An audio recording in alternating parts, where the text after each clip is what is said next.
Hello అందరికీ welcome back to అంచూస్ world. ఈ వీడియోలో చాలా తక్కువ టైంలో ఎంతో టేస్టీగా చేసుకునే బెల్లం కొబ్బరి ఉండలు ఎలా చేసుకోవాలో డిస్క్రిప్షన్లో లింక్ ఇచ్చాను, ఒకసారి వెళ్ళి చెక్ చేసేయండి. ఈ లడ్డూల్ని తినడం వల్ల చాలా బెనిఫిట్స్ ఉంటాయండి. ఈ జనరేషన్లో ఉన్న వాళ్ళకి బ్లడ్ అనేవి చాలా తక్కువగా ఉంటుంది కదా. ఈ లడ్డూల్లో చాలా పొటాషియం, ఐరన్ లాంటివి ఉంటాయి. ఈ లడ్డూల్ని తినడం వల్ల మనకి బాగా బ్లడ్ ఇంప్రూవ్మెంట్ కూడా ఉంటుందండి. మెయిన్లీ లేడీస్కి అయితే చాలా మంచిది. ఈ జనరేషన్లో లేడీస్కి ప్రతి ఒక్కరికి పీరియడ్ ప్రాబ్లమ్స్ అనేవి కామన్ అయిపోయాయి.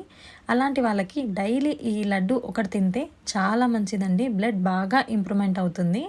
కన్ఫామ్గా 1 మంత్ ట్రై చేసి చూడండి. ఈ లడ్డూను డైలీ 1 తిని లేడీస్కి అయితే బ్లడ్ బాగా ఇంప్రూవ్మెంట్ అయ్యి పీరియడ్ ప్రాబ్లమ్స్ ఉన్నా బాగా ఉంటుందండి. స్టమక్ పెయిన్ అలాంటివి ఏంటున్నా కానీ చాలా ఈజీగా సాల్వ్ అయిపోతుంది ఈ లడ్డూస్ని తినడం వల్ల. ఇలాంటి అప్డేట్స్ కోసం subscribe to my channel. Thanks for